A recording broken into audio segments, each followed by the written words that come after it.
change management is so important. We do not deliver the program.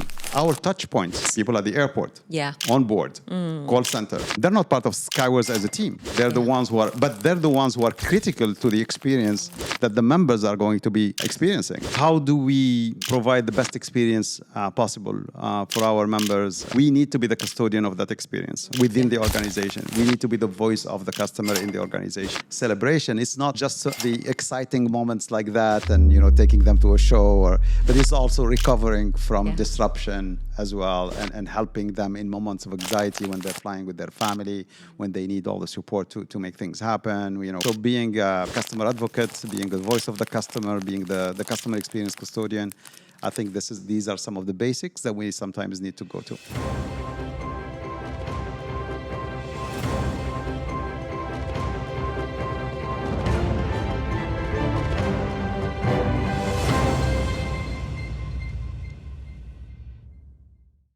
This show is brought to you by Comark, the global loyalty partner trusted by enterprise brands in over 50 countries. With more than 30 years of experience and 290 million loyalty members on board, Comark knows what it takes to build real connections that last. Their AI-powered tools turn data into action and customers into superfans. From fraud-proof platforms to personalized journeys, Comark helps you boost engagement, grow revenue, and make loyalty your competitive edge. Want to see how they do it?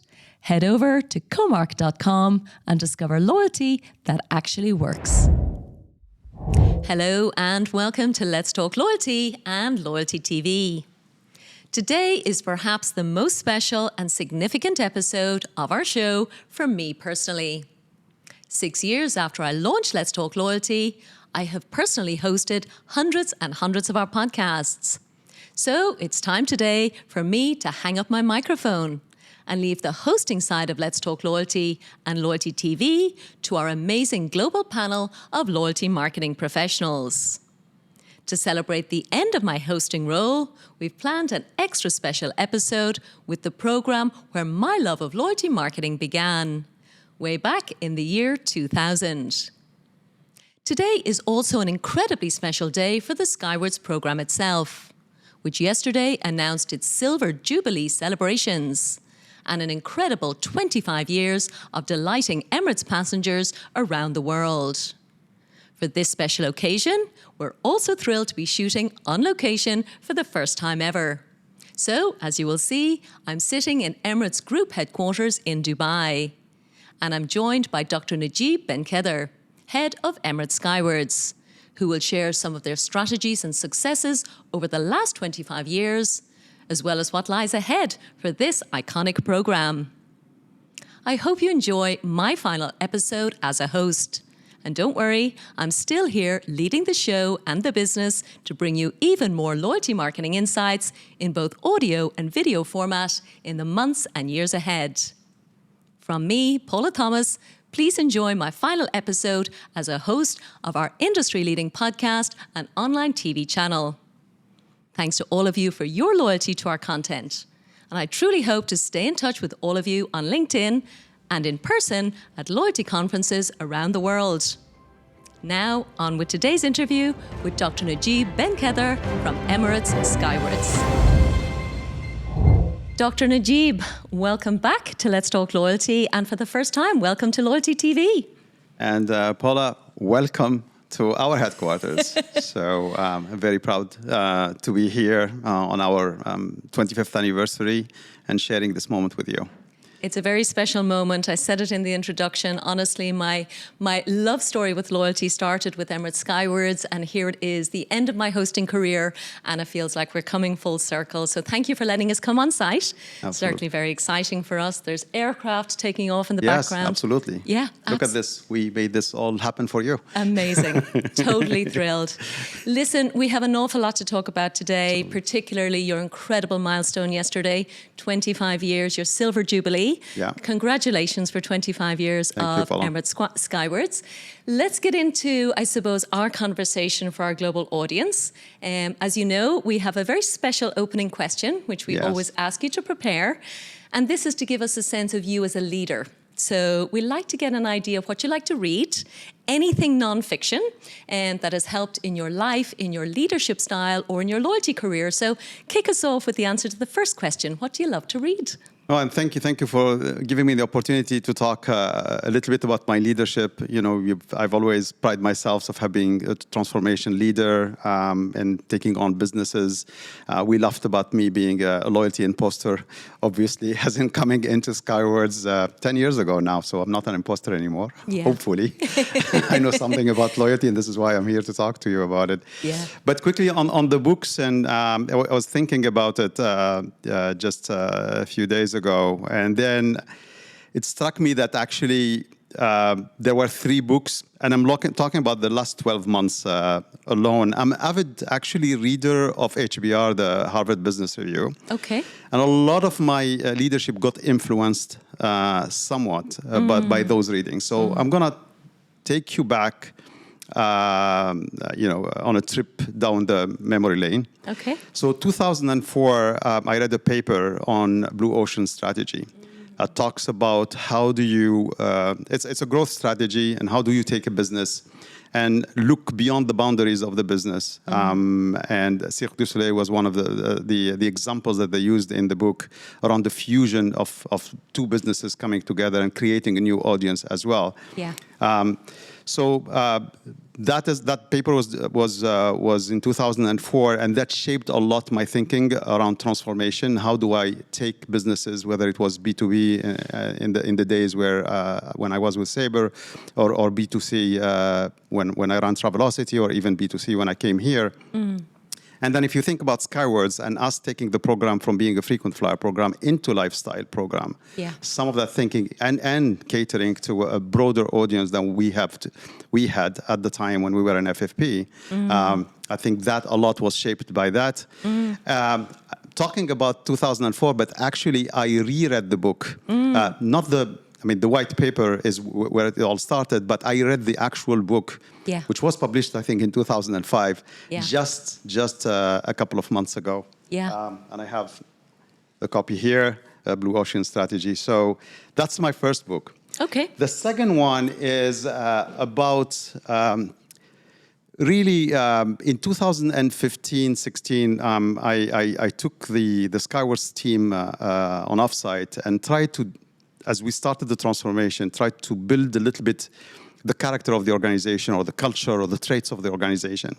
And there were 4 words that came into mind in terms of how the Skywards mindset ought to be as we're transforming the business. And that was resolve, into having a clarity of purpose and trying to drive forward, resilience, because like any airline would go through so much turmoil, but also actually loyalty programs as well. And how do we stay resilient? Resourcefulness as well, as at the time we didn't have a massive budget to work with, but we need to find a way to do things and to work with the rest of the organization to do it. And respect, because what makes Skywards successful is teaming within Skywards, but also the teaming outside Skywards as well. So respect is, and creating the trust is very important.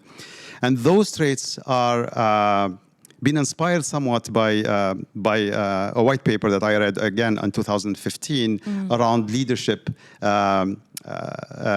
driven by, actually it was the Navy SEALs. Oh, wow. And how leadership works for Navy SEALs. Yes. And if you talk about resolve, resilience, resourcefulness, and respect, this is part of what Navy SEALs do. Yeah. And it happens that just a few weeks ago, I was talking to a friend who's going himself through a transformation and mentioned Navy SEALs, and he mentioned the book Extreme Ownership. And I didn't know about the book. I've read the white paper, as I mentioned, in 2015, that was published in HBR. And therefore, I went through the reading of the book. More reading for you. Yeah, Extreme Ownership as well, and how U.S. Navy SEALs lead and win. And it's all about clarity of purpose and extreme ownership at all levels of the organization. And this was a validation of what we were doing. Yeah. But since you mentioned, I've been a long time as a leader, as you mentioned, so 35 years now in my professional journey, 10 of which Skywards. This summer, or actually a few months even back, I started reflecting on my journey and thinking about. Wow. And I know you're doing the same. You're much younger than me, but reflecting on the journey and what's that next stage of life is. The new purpose that we need to find in that, what they call the second stage of life. And this book is, I recommend it to anybody who's going through the same reflective moments as I do. And it's called From Strength to Strength. Ooh. And it talks about, coming out of, your past as a strong leader and going into that second stage of life. And this is truly recommended, and it's actually a recent book that's been published, and it talks about finding success, happiness, and deep purpose in the second half of life. So that's From Strength to Strength. Beautiful. So here we go. 3 for the price of 1. You asked for 1. Totally. I couldn't decide. I think they all, influenced me, influenced my thinking a lot. Beautiful. But here we go. And beautifully explained. Like, honestly, Nejib, for me, as you said, it is a transformational moment. So very inspired by your leadership and taking that time to step back and think about exactly what is important. There's so much in what you said. Like, I think we could do a full episode just on those books. Because certainly from my team, for example, things like resolve and resilience that you've talked about, and extreme ownership at every level of an organization. Honestly, I couldn't have said it better. I think everybody looks to the leader to have all of the answers. But I'm always pushing my team. I'm like, please come with your answers. I want to know what you think rather than me. I don't have all the answers, so lots to be reading. Absolutely. Great. I invite you to do so. Indeed, yeah. And I think our audience knows, of course, that we do put links to all of those books in the show notes. And we have a dedicated page on our website now as well. So we can link to the books. Good. So if anybody wants to look them up. So that's amazing. So let's get into talking a little bit then. You mentioned a decade in loyalty. And you did confess that the first time you came on our show, you did feel like a bit of an imposter, which I was blown away by, because I was intimidated going, this man is amazing. So how does it feel to be a decade in loyalty? Well, as I said, now I can get over this imposter syndrome and just say I know something about loyalty. Fascinating word for me. When I talked a few years back, I was just talking about the fact that it's at the intersection of customer experience, data, and digital. And these are all the areas where I feel very comfortable in. I've, as I said, worked in Travelocity, where we had all this whole B2C engagement. I come from a technology background, so digital is important for me. And data as well. As you know, I'm a PhD in operations research, and data is at the foundational for me from an education perspective to start with. So of course. Loyalty brings these three together, and for me, it was truly it's been a ride that I have enjoyed. I've learned a lot from the team. And obviously, starting to contribute as well myself with some ideas, etc. So, and it's also it's a fertile ground for innovation. So, as I said, it has been really anything but a very dull journey. Okay. Yes, I like that. A fertile ground for innovation. Actually, it's one of the values of our show. As you know, it's all about education and inspiration. But always, what I'm looking for is what innovation's been happening, and I certainly want to talk to you about that specifically today. So you do have 25 years as a program, and for anyone who doesn't know, I was working in Emirates way back in that time. That's why I fell in love with loyalty, and there have been so many evolutions, I suppose, strategic changes that you've made. So I'd love to just ask you, if you were to cherry pick a few things that you believe have driven the incredible milestone you just announced yesterday, 37 million members, the largest international airline loyalty program in the world outside of the US and China. So incredible achievement. So what would you point to as the key propositions that's driving that success? Yeah, sure. I mean, we're blessed to be part of Emirates and to be in Dubai. Obviously, these two play a role as a magnet for people to join the program. So I would just say, they made my job very, very easy.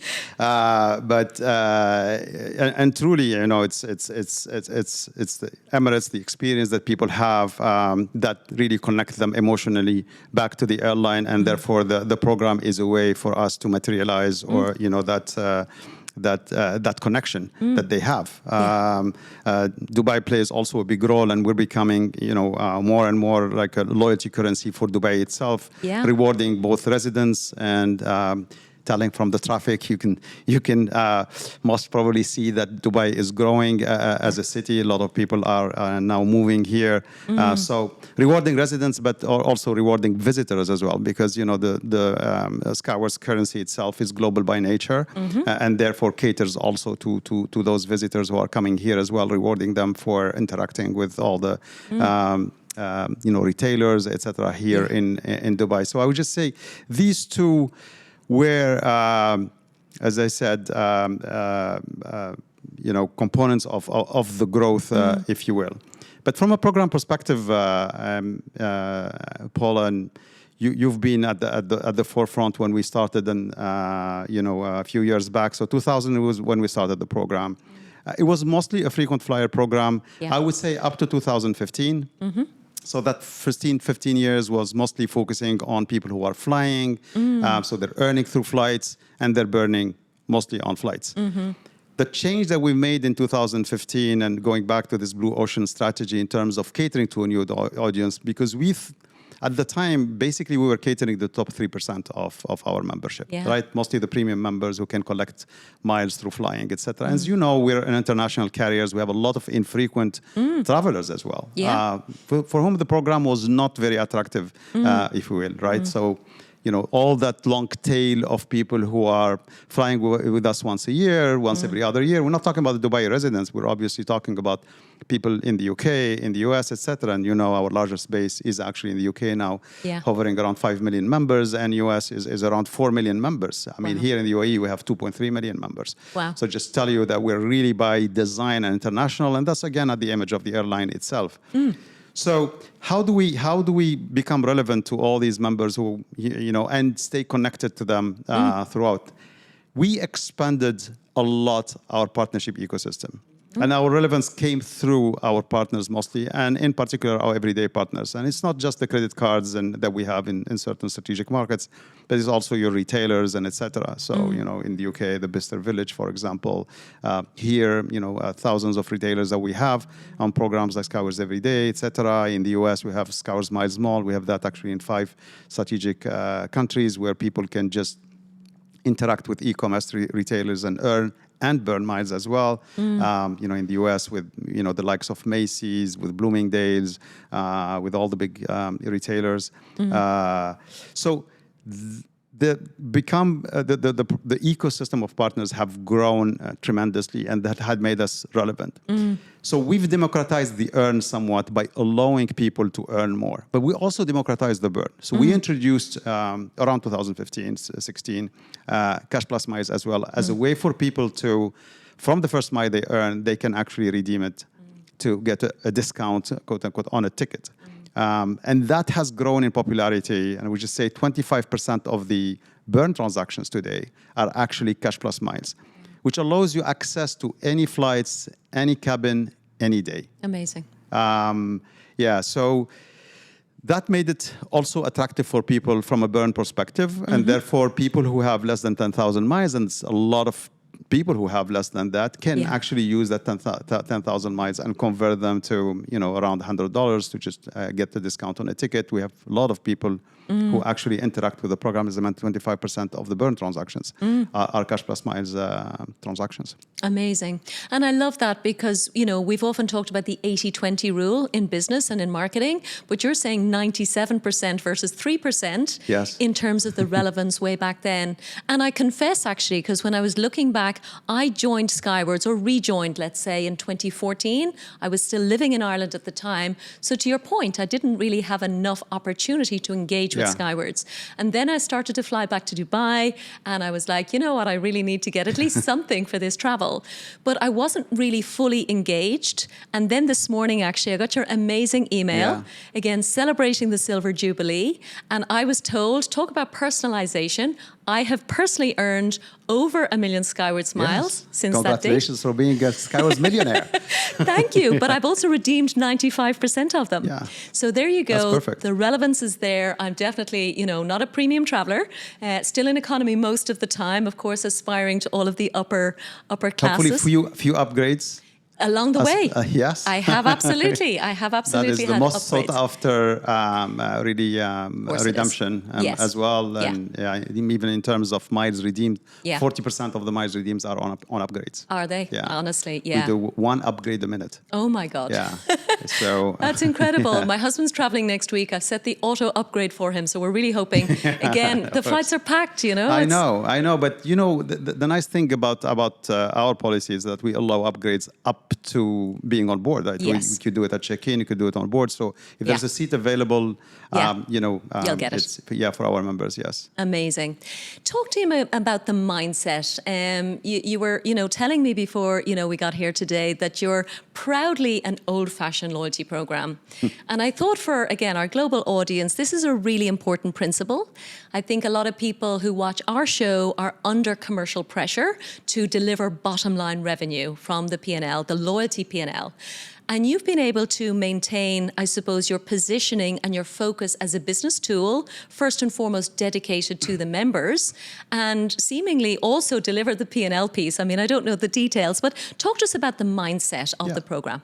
It's all about striking the right balance. But first of all, I mean, my ultimate respects for all these programs also who have set up their own P&Ls, and they're demonstrating value back to their mother organizations, to the airlines as well, in terms of how much they're contributing. Some of these programs are even valued more than the airlines themselves, as you know, in the US. So I said, again, I'm very respectful of their positioning, what they're doing, etc., and how they're contributing to their mother airlines. Again, blessed here to be part of an airline that has been profitable throughout its journey. We're also celebrating the 40th anniversary of Emirates, except for the COVID years. The airline has been extremely profitable, and we had record profit last year as well, and double-digit margins, which is sometimes something that is very difficult, as you know, for airlines to perform at that level. So we don't have that commercial pressure. The pressure that comes to us is to really create a level of engagement with members, creating those connections so that we can, and it's a very competitive world out there, despite our products being very superior. But we'll continue. The loyalty program plays a big role. It's the third most important factor in people choosing Emirates. Amazing. So it's important for us to just create a loyalty program that gets people to fly, that gets people to have Emirates on top of their mind when thinking about traveling. And again, I'm not talking about the audience here, that sees Emirates around, and then they're pretty loyal, maybe sometimes by nature. We're talking about the global audience that we're catering to. Our members come from 190 countries. So we've got to be able to create that connections with all the members, including the infrequent travelers that fly with us once a year, once every 2 years on a long haul. We need to be top of mind. That the program plays that role. So the KPIs, and I know you love having me talk about KPIs. Always. That we are really driving to is our contribution to the commercial revenue. So how much do the members contribute in terms of the total commercial revenue? 54%. Wow. Yeah, so that's pretty incredible. Yeah, so it just tells you the connections that we have between the commercial and what we're doing. Yes. If you go online, it's 63%. Wow. Yeah. So a lot of people who interact with us online are actually, Skywards members. So and our members contribute to yield that is 66% higher than non-members. Again, those are important stats. I mean, the other one that we look at, and I know we pride ourselves for being the largest, 37 million members, 190 countries, but truly what we look for is the level of engagement that we have, how many active members that we have, and that become our obsession in the past 2-3 years. And we have targets set, specific targets to the team. So today, really, the engagement is growing twice as much as the acquisition itself. Wow. Now, from acquisition, just maybe one stat on the acquisition side.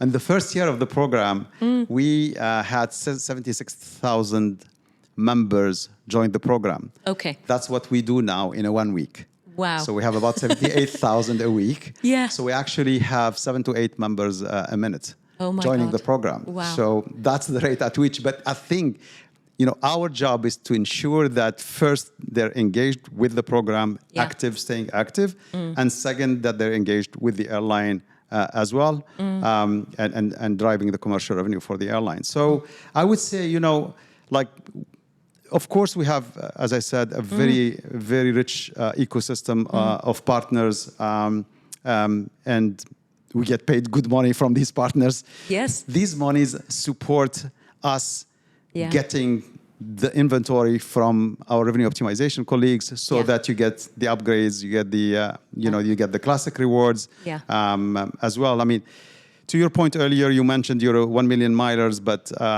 you've redeemed 95% of it. I'm pretty sure the 95% were probably on flights, upgrades, and classic rewards. Yeah. And that is the case. So we continue to have 90% of the redemption is on flights. Wow. Between Cash Plus Miles, classic upgrade, classic rewards, and upgrades. Yeah. By the way, on classic, we're the loyalty program of both Fly Dubai and Emirates, and we just launched classic rewards on Fly Dubai, and we're hoping to have upgrades also come into the mix. As you know, Fly Dubai has also now a very nice business cabin as well, and we have a lot of members who fly on Fly Dubai. Yeah. That would love to have that opportunity to upgrade as well. So that is in the works as well.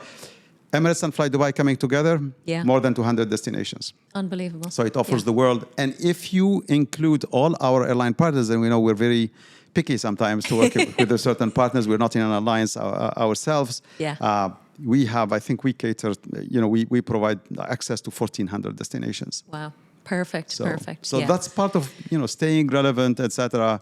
But again, the obsession is around engagement, around commercial engagement, and around being top of mind with our members, creating that emotional connection. And then, the partnership money is for us to be flown through so that we can support members getting into these flights and into these rewards much faster. Again, democratizing the earn and allowing people to have access to a reward. In loyalty, the moment of truth is truly the reward moment. Absolutely. And you've got to make that happen. Every time. One more stat for you. Okay, go. I know you love this. Please. So today, 50% of the miles are earned non-flights. Really? 50%. Wow. When we started again, 25 years ago, there was you didn't have that opportunity. But today, 50-50. Yeah. One more stat is 66% of the miles for upgrades come from non-flights. Wow. And 85% for classic rewards. My goodness. So the program has changed totally from, as is catering to the 2-3% into catering to a much broader audience that collects their miles through other means. But we need to make sure that we're obviously commercially viable, and that we can get this inventory from our revenue management colleagues by also, getting the right amount paid for by the partners, etc. But again, it allows to just create that flywheel of loyalty to get it to spin faster. Yes. So what used to be, you get one reward every 2-3 years, you're getting the reward every year. That creates the loyalty, and we go like that. So that's really the purpose of us having all these partners that we're creating. It's relevance, and it's also helping members to get to the reward faster. Absolutely. I'm too talkative. No, I love it. Absolutely. No, genuinely, Nejib, I mean, for me, flywheel is one of the most powerful words in our industry. Somebody else, I remember, used it once before, and it really did focus my mind. To your point about resolve earlier, if we can get the flywheel moving, absolutely, the momentum just builds. And that's what I feel like. That's what's happening. That's what they call the moment of truth. The moment of truth, absolutely. And as you said, I mean, if I'm traveling 4 times a year and I can get my Cash Plus miles, there's 4 redemption opportunities. Absolutely. So even if I don't really, focus too much on, how much is this one costing me? It doesn't really matter. I'm getting the value. I feel like it's for free, so off I go. And builds our emotional loyalty. Honestly, we're very easily pleased. Yeah. We have other ways to do emotional loyalty, but we'll get to them maybe later on that we're very proud of as well. Okay. Yes. Talk to us about that, actually. I know you're very proud of the experiences. Absolutely. And, we've done 48 events in collaboration with our corporate communication. We have a big portfolio of sponsorships that allows us to have access to certain experiences, whether, in sports or in culture. So those 50 miles have been 50 million miles were redeemed on Skywards exclusives, which provides you with access to some of these events through either just one price or base price that you pay, or through a bidding mechanism. Yeah, the bidding mechanism is very interesting. It's actually in one of the infographic that we have released yesterday for the 25th anniversary. The largest bid came for the U.S. Open this year, and what a final that was, with Sinner and Alcaraz. And it was worth the 745,000 miles that one member in the U.S. Oh my goodness! Yeah, one premium member in the U.S. Redeemed for 2 seats for the finals. Wow, but, my goodness. He's happy, we're happy. And you create that emotional loyalty because, those tickets were hard to get. Yeah, for sure. And of course, there was a big tag price on them. But we offer these members also when they're going to these type of events, access to the VIP treatment, access to our hospitality suite, which is like none. And so, all of that works very well. So I said 48 events. How about we're doubling that this year? Because we've signed with Coca-Cola Arena here in Dubai. Fantastic. Yeah, so we have nearly 50 events that we will have members in our own hospitality suite. Custom hospitality suite with again food and drinks and etc. But cozy, watching. In a couple of weeks, I think Russell Peters is coming, for example, one of my favorite comedians. So, so it's going to be there. So we have this. People can redeem opportunities. Actually, every week there's an event, sports event as well. I think they have basketball tournaments. They have comedians coming in with a Dubai Comedy Week, I think, and there's others, of course. And it caters to a lot of, we're so diverse here in Dubai, so it caters to everybody. We've got Bollywood present here with that. Deep Purple is coming as well for the nostalgic people like us. Yes, I know. Air Supply, one of my favorite bands, coming in January. So it's the Coca-Cola Arena is playing actually a good role for us to engage with people nearly on a weekly basis now. So. Okay. Wow, so much going on. You're a busy man. And I know this year actually you've had an even bigger priority as well, which is very much behind the scenes. But again, very interesting for our global audience, the actual technology that underpins a program of this scale. And you've just swapped and changed and replaced and transformed it. So first of all, congratulations on getting that job done. Thank you. Given that there's a lot of our audience will have to think about going through a project like that at some point, I don't know when, but what advice would you give to people if they are running a successful program, again, building the proposition all of the time, but in the back of their mind, they know our technology probably needs an upgrade. So what would you say to them? First of all, you wouldn't have seen the smile on my face in June. It was a lot of anxiety. I'm sure. But I had a very strong team that I could rely on for this implementation. By the way, it was the release 1. We have a release 2 coming maybe in a couple of years. That we're working on that, multiple drops. So it's not going to be a big bang as well. We've decided to just go, and just do it in multiple phases, so bringing new functionality, and we're right now running 2 platforms at the same time. So this syncing is very critical, and that's one of the things we've tested very thoroughly. So truly, I mean, I'll tell you, the success of it is collaboration. Whether it is with the partner that we've chosen, IBS, or with our internal IT, and it helps that I came from IT. I was even CIO at the same time as I was heading Skywards for a couple of years. So I'm the only one to blame, by the way, because we signed the deal at the time as I was CIO. So that's extreme collaboration. When I'm not.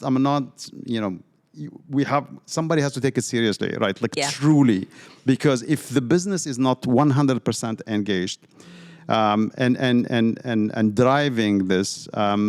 IT relaxes sometimes. They have different priorities that are coming their way. So you've got to be there day in, day out, showing why you're doing it, Yeah.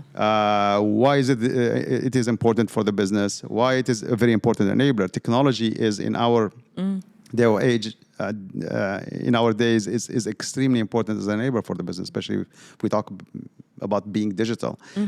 You've got to have that technology working for you. Yeah. And to bring the level of agility that we need. I mean, Chris, our old system, 25-year-old system, legacy system, has served us very well, but we grew to a point where, we tripled in size in the last 10 years, that it couldn't take anymore, I think, the growth that we were witnessing, both in terms of members, but also in terms of partners. Okay. With Chris, it would take us 12 to 18 months to onboard a partner. Oh my goodness. Yeah, so because of all the integrations, etc. With the new system, we're hoping that will translate into becoming more like 12 weeks, 12 to 18 weeks. So for us to be able to bring a partner on board. So that level of agility that we need is important. But again, the success of that first release, which some execs were just asking me because there were no glitches, that I was hiding something. Sure, you have incentivized your members so that they cannot speak up. No, everything went well. Why? Because you're also thoroughly testing. I mean, the whole planning and execution, going back to Navy SEALs, is this whole planning, precise execution. So you just, precise execution. You have also, I would just have to tell you, because this is so important for us, change management is so important. Okay. I'll tell you why. Because we do not deliver the program. Our touch points, people at the airport, on board, call center, they're not part of Skywards as a team. They're the ones who are critical to the experience that the members are going to be experiencing. So it is very important for us to have them also part of this. And we're talking about 17,000 touch points that had to be trained on the new system. Wow. So the whole macro learning that we've created, etc., to manage this whole transition was extremely important. So change management is important. Extreme collaboration is important. And precision, what I call, precision execution and thorough planning as well. Absolutely. So those three ingredients are very important. Amazing, and I guess it goes back to your extreme ownership and that idea. And but across extreme ownership, in this case, Skywards, IT, and then our partners, IBS as well. I forgot one other element. We also had all the partners lined up to move from the old system to the new system. And just imagine bringing all these partners within a 3 or 4 weeks, I think, timeline. So that also had to be, done in precision, and everybody had to collaborate with us. So driving all of that is, again, planning, execution. Absolutely, and you have thousands of partners, as you said. So not an easy task. Not to be underestimated. Absolutely, much more relaxed now. I can see that. No, I remember a couple of conversations earlier in the year, and it was always, we have a transformation. Let's just wait. So, and I've never had to lead an RFP. I've never had to, I suppose, lead the technology side of a program, either in terms of securing one for the first time, choosing it, or replacing it. So again, thank goodness. As you said, you're here, relaxed, comfortable. It's an open heart surgery, Paula. I'm just telling you. And I've done so many of them when I was in technology myself, but I just tell you, this is the mother of all. It is. On the loyalty, simply because it has so many touch points. And it can actually destroy your whole experience with your members, right? We could not afford having people going to the airport not being able to get their upgrade, because so all of these things were worked out. We had manual processes as workaround processes that are prepared. You had people trained at check-in, and knock on wood. Hopefully the release 2 is going to work out. All good. I have no doubt at all. So listen, the other point about technology, of course, the topic of the moment is AI. We had to. We have to. It would be remiss if I didn't ask you about it. So again, I'm a non-techie. Some of my team are brilliant using the ChatGPT and all of the different tools that I suppose some of us are familiar with. But as a loyalty program, can you talk to us about any use cases you already have with AI, or anything you're perhaps excited about? What are you doing from an AI perspective? So AI for us, it will serve the purpose of this hyper-personalization we want to get to. Okay. At some point of time, right? Yeah. And we started personalization in a I think earlier show and with Amanda as well. Yeah. We talked about the personalization we're working. You know, on the statements, for example, that Skywards has. Yeah. We have 10,000 versions that are used. So we level of personalization. You've seen part of it through the email yesterday for the 25th anniversary. Yeah. So we're doing that. And by the way, personalization is for us at this point of time is delivering 3x in terms of engagement, whether it's click-through rates or open rates. Wow. So it's doing what it's supposed to do. And if I go to the next level of the one-to-one hyper-personalization, we're not talking about 10,000 versions anymore. We're talking about an infinite number based on who you are, your interaction with us, and etc. And we believe AI can play a big role in terms of continuing to take that personalization to the next level as well. But today, and I would just say that we're a bit cautious in terms of jumping on the bandwagon and starting to use the tools that are available out there. So it's more of a watch and see for us. But I wouldn't say totally a watch and see because we're doing certain things. And we decided to go more B2B or B2E first before we go B2C, as in using AI to face directly the customers. Okay. So call center, check-in agents. I've talked about the program and how it tripled in size and changed totally with this large ecosystem of partners we're bringing in.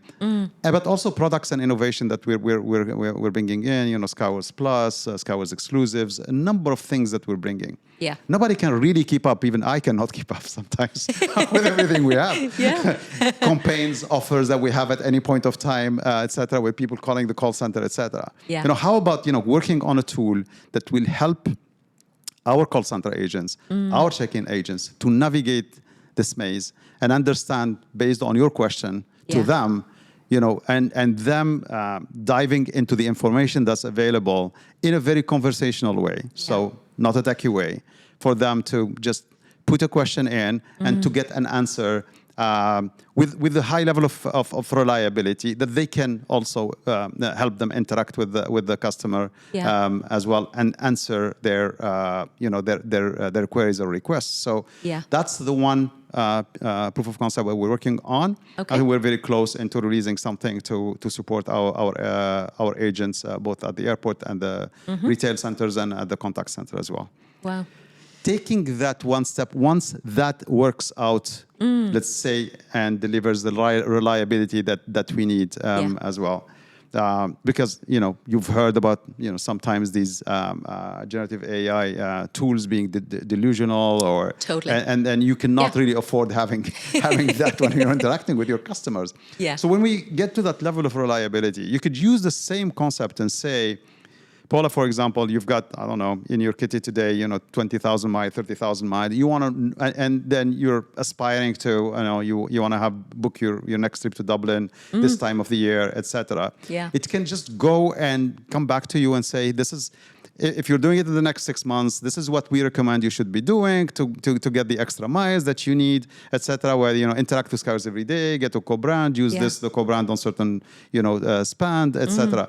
So helping you maybe build your journey towards the that reward. So so that's again, conversational AI. You just go, you ask the question, it comes back with some recommendation. You ask it again, and you say, "Oh, maybe I'm not interested in this. Find something else for me, etc." And it would have all the information from a Skywards perspective, but it would be able to think like a person and then come back to you with some recommendations as well. So the more we're getting, the program, sometimes they say the program is getting complex. Actually, it's getting richer.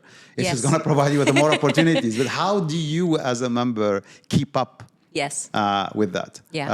So those are some of the use cases that we will look at. And then we're not very far from making them happen. But as I said, we're cautious around a couple of things. One, the reliability, and two, using the data as well. Amazing. Yeah, absolutely.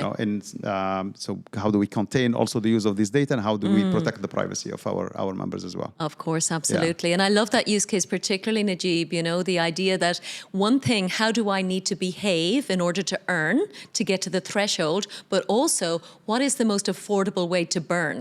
So if I do want to go to Dublin, and we know there's always some flights busy and some are not, from an inventory management perspective, guide Paula saying, you know, there's a great flight a few days earlier, instead of me going through all of the searches and whatever. So, so loads going on there. Yeah, it's easing up that friction, and it's, you know, making it easier for you to you know, interact with us. Earn and burn. Amazing. So we've been through an awful lot, Nejib. 25 years, as we said, so far. Again, congratulations. Can't wait to see the silver livery on the aircraft. Yes.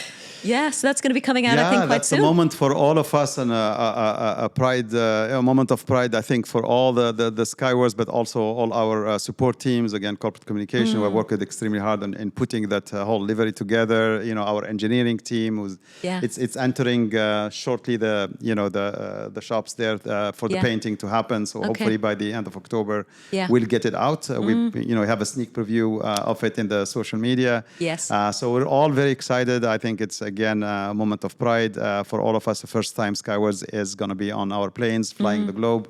So we're so I think it's a tribute to all the hard work that the team has put together. Amazing. So I guess the only final question then, Nejib, is what do you think the future holds? What are you excited about for Skywards for the next 25 years? Well, hopefully we will not wait another 25 years to get some of these maybe concepts that we have in mind would have been in the pipeline for us for some time. Again, I talked about hyper-personalization. We're going to be working harder on being even more relevant in our strategic market, US, UK. You'll see some announcements coming in the UK shortly. It's our largest base again, and nearly 5 million members.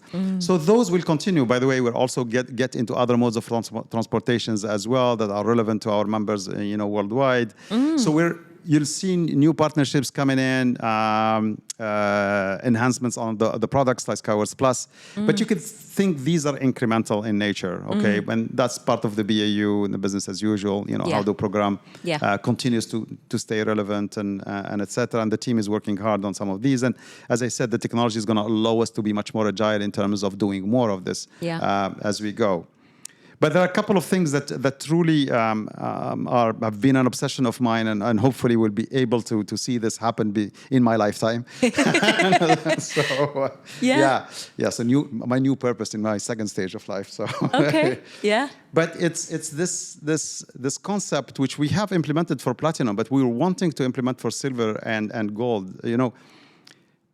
I said that we democratize the program. That's true. We democratize the program as in earn and burn. We allow people to earn more and obviously to burn much faster and to getting the flywheel of loyalty to turn very quickly. However, we kept the program pretty exclusive when it came to tier and status. Yes. And the reality is that we don't want to overwhelm our touch points and operational touch point. And also we want to create an experience that's exclusive in nature for those status. So, we still have a very small, even about 2% of our members are actually premium members. Yeah. And we're maintaining that steady. We'll probably relax that a little bit once we move from DXB to DWC, where we have more ample, square footage of lounges and etc., where we can cater to more members.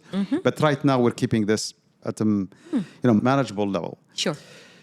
But you think of status. Status is very static and has always been for loyalty programs for decades, right? Yeah. Like it's, silver, 25,000 miles for us, tier miles, 50,000 for gold, 150 for platinum. Yeah. Between 25 and 50, there's a continuum of things that can happen. Between 50 and 150, even more continuum that can happen. So people don't feel they're stuck. And once they get that, there is no way for them to get an aspire for the rest. Yeah. It's for us creating that continuum. And how do we unlock benefits that are somewhat a la carte? Okay. Because baggage allowance means something to you, doesn't mean something to somebody who's traveling, very light and et cetera. Lounge access may mean something to you, and doesn't mean so much for another person. How do we create that continuum where you unlock benefits in the form of discounted upgrades or, lounge access or baggage allowance between these tiers and even between blue and silver? Yeah.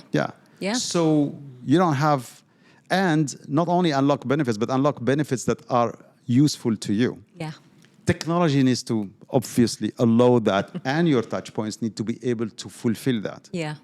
So, don't know if you heard about the airlines, most of the airlines moving into the new way of new reservation systems and talking about this modern airline retailing, which is really a concept that we've inherited. The airlines, by the way, used to lead the way in a lot of these concepts, revenue management, this, that. Yeah. And now retailers are somewhat leading the concepts and the e-retailers in particular. So your e-commerce, like Amazons of the world, etc. So this modern airline retailing is about you packaging your own things, just whether it's a holiday or a flight, seat, baggage allowance, and etc.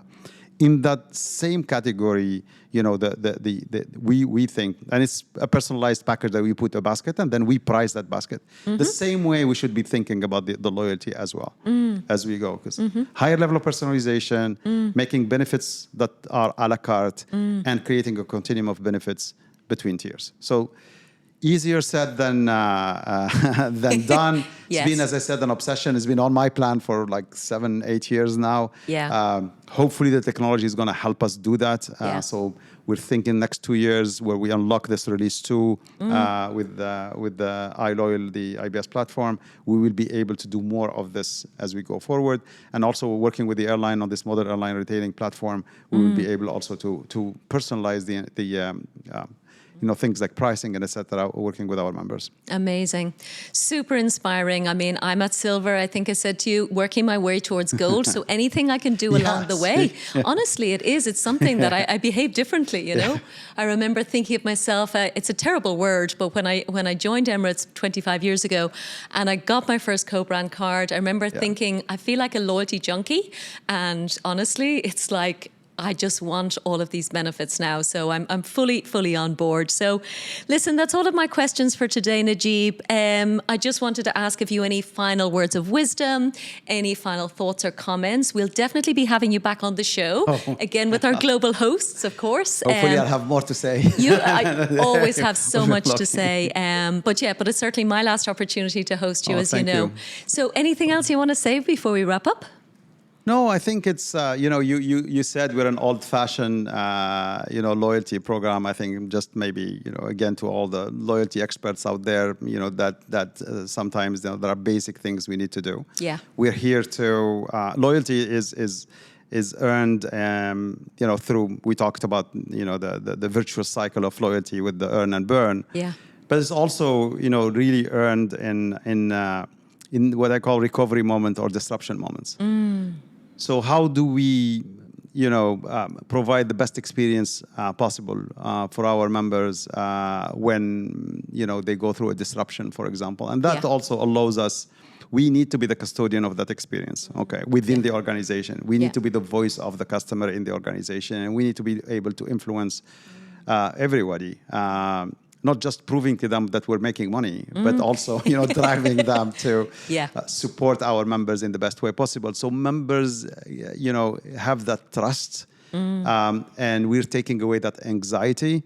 And, what happened is whenever you do something like this, and we always talk about the nice stuff, like, celebrating their birthdays, and we have very few of those happening, during this Jubilee, Silver Jubilee, celebration. It's not just so much the exciting moments like that, and taking them to a show, but it's also recovering from disruption as well, and helping them in moments of anxiety when they're flying with their family, when they need all the support to make things happen. It's so being a customer advocate, being the voice of the customer, being the customer experience custodian. I think these are some of the basics that we sometimes need to go to.